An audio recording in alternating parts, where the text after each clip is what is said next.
നമ്മുടെ ഫോണിൻ്റെ battery life കൂട്ടാൻ 20%-നും 80%-നും ഇടയിൽ ചാർജ് എപ്പോഴും മെയിൻറ്റെയിൻ ചെയ്യുക എന്നുള്ളതാണ് ഒരു മാർഗ്ഗം. ഐഫോണിൽ നമുക്കത് നോട്ടിഫിക്കേഷനായിട്ട് സെറ്റ് ചെയ്യാം. അപ്പോൾ അത് സെറ്റ് ചെയ്യാൻ വേണ്ടി നമ്മൾ ഫോൺ എടുക്കുക. അതിനകത്ത് ഷോർട്ട് കട്ട്സ് എന്ന് പറഞ്ഞിട്ടൊരു ആപ്പ് കാണാം, അതെടുക്കുക. അതിനകത്ത് ഈ ഓട്ടോമേഷൻ ഐക്കണിലേക്ക് പോവാം. എന്നിട്ട് ന്യൂ ഓട്ടോമേഷൻ കൊടുക്കുക. അതിനുശേഷം ബാറ്ററി എന്ന് ടൈപ്പ് ചെയ്യുക. എന്നിട്ട് ഈ ബാറ്ററി ലെവൽ എന്നീ ഓപ്ഷൻ എടുത്തിട്ട് എത്ര പെർസെൻറ്റേജ് ആകുമ്പോഴാണോ നോട്ടിഫിക്കേഷൻ വരേണ്ടത് അത് സെറ്റ് ചെയ്യുക. ഞാനിപ്പോൾ 80 ആണ് അതിൽ കൊടുക്കുന്നത്. 80ക്ക് മുകളിൽ വന്ന നോട്ടിഫിക്കേഷൻ വരുന്ന പോലെയാണ് സെറ്റ് ചെയ്യുന്നത്. ഈ റൺ ആഫ്റ്റർ കൺഫർമേഷൻ എപ്പോഴും മാറ്റി കൊടുക്കാൻ മറക്കല്ലേ. റൺ ഇമ്മീഡിയറ്റ്ലി എന്നുള്ള തന്നെ കൊടുക്കണം. എന്നിട്ട് നോട്ടിഫിക്കേഷൻ എന്ന് സെർച്ച് ചെയ്യുക. എന്നിട്ട് നമുക്ക് എന്തെങ്കിലും നോട്ടിഫൈ ചെയ്യുന്ന പോലെ എന്തെങ്കിലും എഴുതണമെങ്കിൽ എഴുതാം. അതിനുശേഷം വീണ്ടും നോട്ടിഫിക്കേഷൻ എന്ന് സെർച്ച് ചെയ്യുക. എന്നിട്ട് വൈബ്രേറ്റ് ഡിവൈസ് ഓണാക്കുക. അത് ആവശ്യമുണ്ടെങ്കിൽ മതി. പിന്നെ നോട്ടിഫിക്കേഷൻ സെർച്ച് ചെയ്തിട്ട് പ്ലേ സൗണ്ട് അതും ഓണാക്കി വയ്ക്കുക.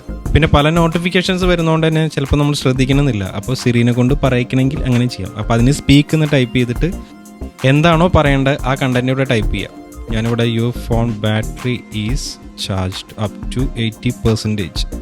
പ്ലീസ് അൺപ്ലഗ് ദ ചാർജർ എന്ന് പറയുന്ന പോലെ ഞാൻ ടൈപ്പ് ചെയ്ത് വെച്ചിട്ടുണ്ട്. ഇത്രയേ ഉള്ളൂ. ഇനി ഡൺ അടിക്കുക. ഇനി അടുത്ത സ്റ്റെപ്പ് എന്നുള്ളതൊന്ന് ചാർജ് ചെയ്ത് നോക്കാം, എങ്ങനെ നോട്ടിഫിക്കേഷൻ വരുന്നതെന്നുള്ളത് ചെക്ക് ചെയ്യാം.